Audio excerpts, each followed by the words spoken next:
शेतकऱ्यांसाठी दुहेरी दिलासा, कर्ज आणि वीज बिल थकबाकीही माफ. आमदार सुधीर मुनगंटीवार.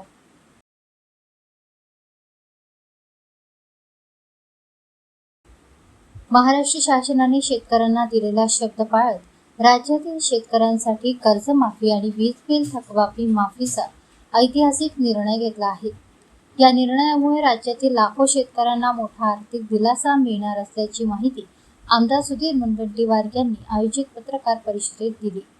यावेळी त्यांनी मुख्यमंत्री देवेंद्र फडणवीस यांचे राज्यातील शेतकऱ्यांच्या वतीने आभार मानले. यावेळी मुनगंटीवार म्हणाले की पुण्यश्लोक अहिल्यादेवी होळकर शेतकरी कर्जमुक्ती योजना अंतर्गत राज्यातील सुमारे 56 लाख शेतकऱ्यांना 36,585 कोटी रुपयांच्या कर्जमाफीचा लाभ मिळणार आहे. यापूर्वीही 50,000 रुपयांपर्यंत मर्यादित असलेली कर्जमाफी आता 2 लाखापर्यंत वाढवण्यात आली आहे. तसेच नियमित कर्जफेड करणाऱ्या शेतकऱ्यांसाठी 2026-2027 मधील कर्ज उचल व वेळेत परतफेड करण्याची अटही रद्द करण्यात आली असल्याचे त्यांनी सांगितले. याशिवाय राज्यातील शेतकऱ्यांची 48,000 कोटी रुपयांची जुनी वीज बिल थकबाकी माफ करण्याचा निर्णय शासनाने घेतला असून त्यामुळे लाखो शेतकऱ्यांच्या डोक्यावरचे थकीत वीज बिलाचे ओझे कमी होणार असल्याचे आमदार मुनगंटीवार यांनी नमूद केले. कर्जमाफीची प्रक्रिया सुरू झाली असून पुढील 1 ते 2 महिन्यात बहुतांश पात्र शेतकऱ्यापर्यंत या योजनेचा लाभ पोहोचेल असा विश्वासही त्यांनी व्यक्त केला.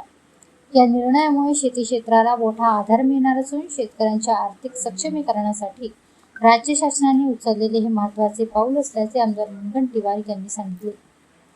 महाराष्ट्र शासनाने साधारणतः शेतकऱ्यांना दिलेला शब्द पूर्ण करत 56 लक्ष शेतकऱ्यांची 36,585 कोटीची कर्जमाफी केली.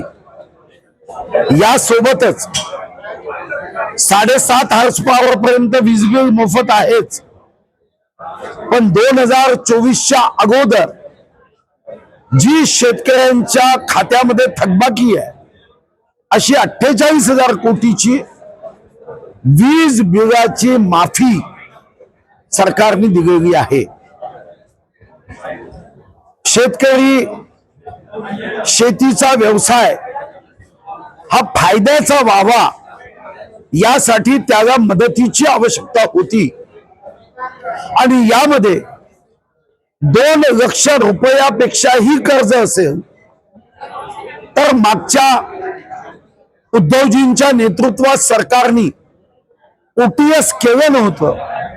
आता मात्र सरकारने 1 टाइम सेटलमेंट मध्ये 2 लाख रुपयाच्या वरचे पैसे शेतकऱ्यांनी जर बँकेत भरले तर त्याच्या खात्यामध्ये सुद्धा 2 लाख रुपये टाकण्याचा निर्णय केला आहे. यासोबतच मागच्या कर्जमाफीमध्ये 50,000 रुपयाचं प्रोत्साहन अनुदान राशी ज्याच्या खात्यात होती त्यालाही आता याही कर्जमाफीमध्ये फायदा देण्याचा निर्णय केला आहे आणि त्याची कर्जमाफी करताना जुनी अट रद्द करण्यात आलेली आहे.